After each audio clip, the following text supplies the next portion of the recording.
Hello and welcome to the Roundup of the Week's action on ThePapare.com of the Dialog Rugby A-Division League. It's been an interesting weekend, really, because we've had two results that we didn't think we'd have when Friday came around. And we'll start with Friday's game, actually, and lots more to talk about other than the rugby as well. But on Friday, we had Army taking on the Air Force, and that match finished by 24 points to 12 in favour of Army. Army had been in a bit of turmoil earlier on because Rohit Rajapaksa had been asked not to attend training. There was a rumour that the foreign players might not be available for the rest of the season. The rumour has almost been confirmed that people like Pio Tuai may have been asked to go back because the funds are not available for their payments. So Army Rugby is going through a bit of troubled times at the moment. We'll find out much more in the course of this week, of course, as we go along. But nevertheless, they managed to come out with a win, 24 points to 12. And I thought this will be a close game. And I'm actually disappointed Air Force didn't make more of it because they had been playing well in the lead up to this game. And it showed that they managed to defend well but not able to put tries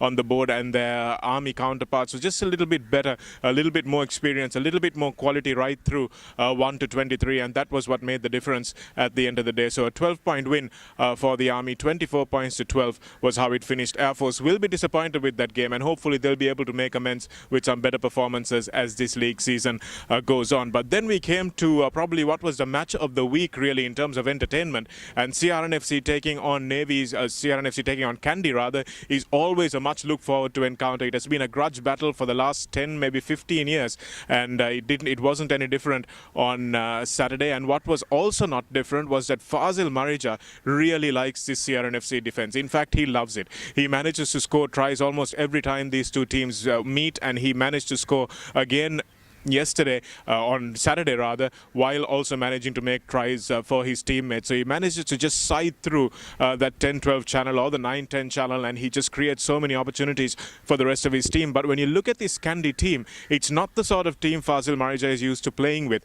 This lineup is actually quite a weak one when you think about it, and CRNFC will be kicking themselves that they didn't actually manage to win this game, given how they managed to come back in the second half. They left their rugby till too late. You remember they started off their season coming back in the second half, and they did that again on Saturday but didn't quite manage to have enough in the tank. And Kandy also will be very upset with themselves because they got into a healthy lead early on but didn't manage to keep their foot on the gas. In fact, they went off the boil a little bit, and that's when CRNFC managed to come back. Sia's rolling maul turning out to be a real weapon of choice in that second half. And then it was Robbie Malnick. Once again, the weather has changed a little bit, and Malnick is coming into his own in the second half. He's able to play from that devastating position of fullback. If they manage to get the ball and have him join the line a little bit more, CRNFC will be really difficult to contend with going forward, and they might even win some upset victories later on in the season. So that's something to look out for. Robbie Malnick coming back and sparking CRNFC to a 27-all draw in the end at Longdon Place, and I'm sure the Longdon Place crowd, the red shirts crowd, would have thought that was a win given where they were trailing in at the 40-minute mark. But Kandy getting all their points early on but just not having the forward pack to hold on to the sort of grind that Sia put them through. And it was a sort of grind that we saw against Havelocks as well. CRNFC forwards playing really well.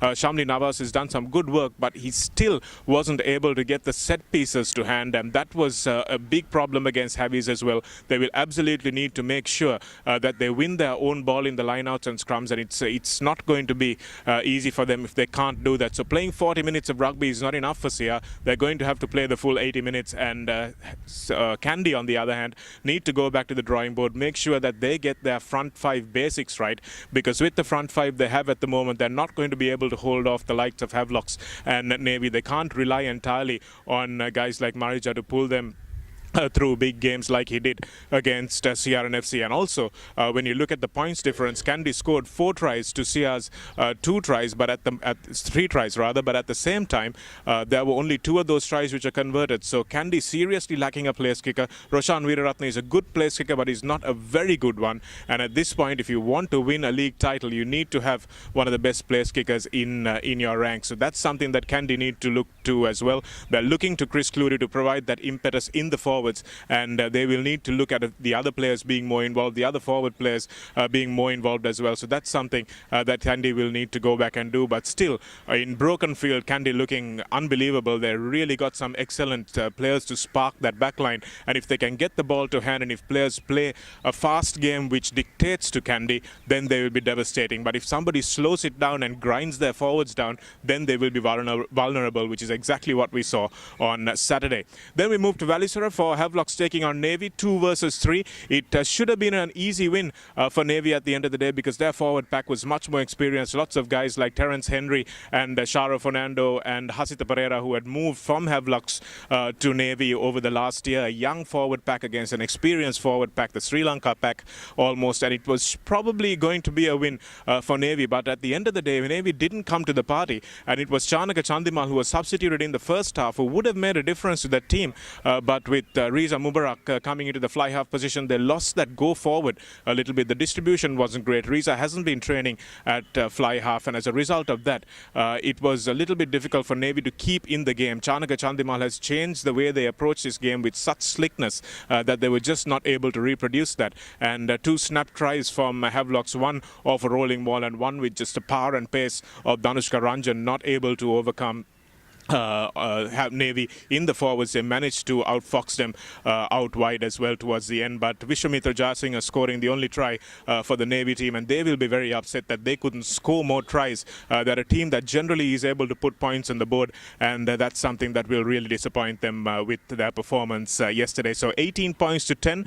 That's how that one finished. So an 8-point win for the Havelocks team, and that moves them up to second place in the table, just behind Kandy. Kandy are 2 points ahead on 50 points, and Havelocks are on 48 points, with Navy staying on the 45 points, and they will be really looking forward to a couple of matches that they have to pile the pressure on to Kandy, because Kandy have shown that they are indeed very, very vulnerable, and Havelocks and Navy will both be licking their chops for when they have to meet this forward pack that Kandy have at their disposal. But that's the rugby aspect of it, of course, but one part that we have to talk about is what happened at Navy after the match, and unfortunately one of the referees, Mahesh Senanayaka, being assaulted by Navy personnel. Regardless of what may have happened to spark the issue, there's absolutely no room for Navy personnel to be assaulting people, whether it's out on the road, out on the street, anywhere else, and especially not in a Navy camp. You'd expect discipline at these military establishments, but unfortunately that was not to be seen.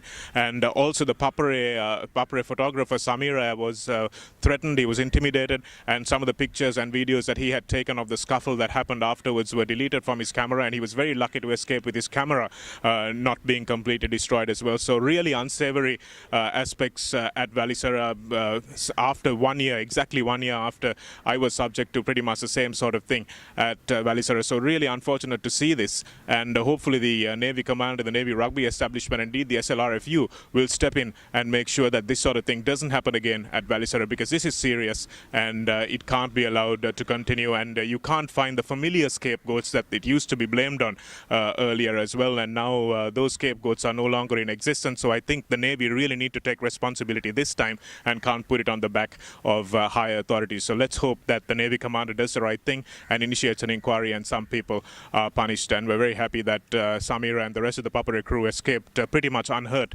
from Valisara, but that doesn't make whatever happened right, and hopefully the SLRFU and the Referee Society will also launch an inquiry into what happened on the day, and hopefully now at least things will not be swept under the carpet. So on that note, that brings us to the end of the update for this week, but we'll be looking forward to a lot more action next week. Of course, only 2 matches on show next week. Not the most exciting of games, but we'll bring them to you anyway on ThePapare.com. Make sure you keep it locked. It's going to be an interesting week now with all the changes at the top of the table. A lot of things to look forward to, and a lot of hard training is going to be going on in these grounds. So make sure you keep it locked to ThePapare.com for the rest of the next week's action.